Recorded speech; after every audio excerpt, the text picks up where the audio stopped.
Egyszer elment egy kiskakas a sövény alá kapargálni.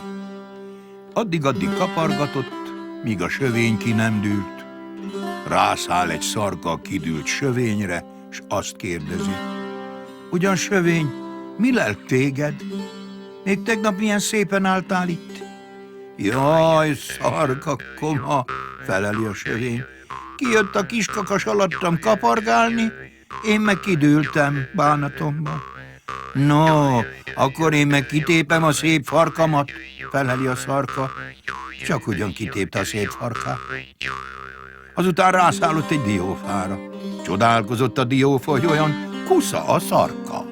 Megkérdezte tőle: mi lelt téged, szarka koma?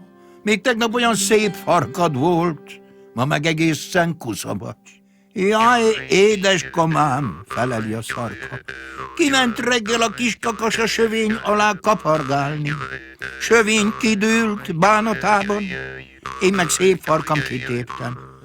Ó, akkor én is lenyesem a szép gajjamat, feleli a diófa, és csak ugyan le is nyeste a szép gajját. Délfelé a nagy forróságban oda megy az őz a diófa alá pihenni. Látja, hogy a diófa egészen kopasz. Mi lelt téged, szép diófa? Még tegnap olyan szép gajjad volt, ma meg egészen kopasz vagy. Jaj, kedves őzem, feleli a diófa. Kiment reggel a kiskakas sövény alá kapargálni. Sövény kidőlt bánatában, szarka szép farkát kitépte. Én lenyestem ágam gajjam. Én pedig elűzöm a két szép fiamat, felelte az őzike, s el is űzte mind a kettőt. Búsult aztán az őzike. Egyszer megszomjazott, elment a kútra vizet inni. Csodálkozott a kút, hogy magában jön az őzike, mert máskor a két szép kisfiát is elhozta. Megkérdi tőle: hogy van az, hogy ma egyedül jössz, őz, koma? Hol hagytad a két szép kisfiadat? Jaj, kút, koma, feleli az őz.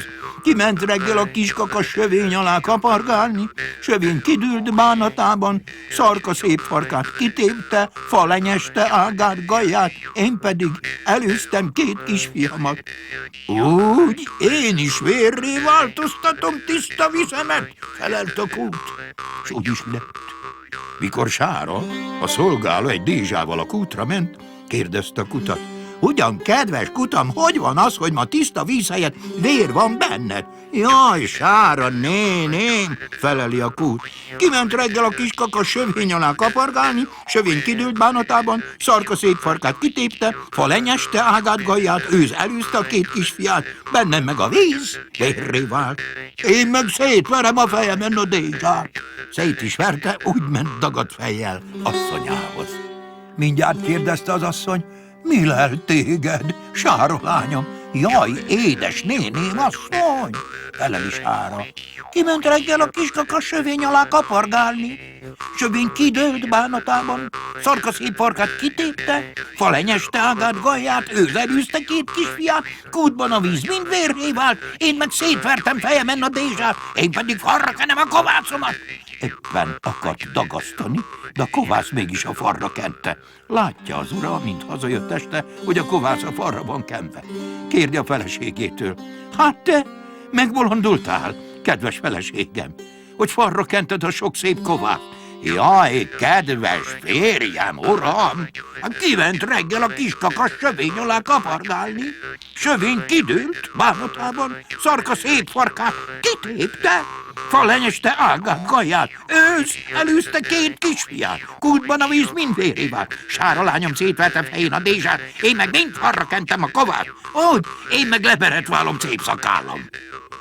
És csak ugyan leberetválta. Nem sokára hazajött a legényfiúk. Látja, az apja úgy le van kopasztva, mint a leforrázott csirke. megkérdi tőle. Mi lett tekendet, édesapám? Édesfiam, nagy baj történt. Kiment reggel a kiskaka sövény alá kapargálni. Sövény kidőlt bánatában, szarka szép farkát kitépte. Falenyeste ágát, hallja? Őz elűzte két kisfiát, kútban a víz mind vérré vált. Sáron néhányom szétverte fején a dézsát. Édesanyád, a parra kent a kovász. Én pedig leberefváltam a szép szakállamat. Jól van, mondta a legény. Én meg levágom a 4 ökrünk lábát. És azzal fogta a fejszét, kiment az istállóba, és mindjárt levágta az egyik ökör első lábát. Már a másodikat is akarta vágni, de egy katona éppen arra ment, az rákiáltott. Elment az eszed, a legény! Mit csinálsz azzal az ökörrel?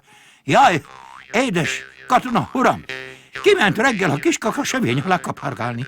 Sövény kidőlt bánatában, szarka szép farkát kitépte, falenyeste ágát gajját, őz elűzte két kisfiát, kútban a víz mind vérré vált, Sána néném szétvette fején a dézsát, anyám asszony farra kent a kovász, édesapám mind lenyeste szép szakállát, én pedig levágom a 4 ökrünk lábát. Leálmod eszed világát, kiáltott a katona, és úgy megkardlapozta a legényt, hogy az alig bír bemenni a házba. A katona pedig elhajtotta a 4 ökröt a vásárba, és eladta. Mint kiszolgált katona, megházasodott, az árából nagy lakodalmat csaptak, még most is élnek a meg nem haltak.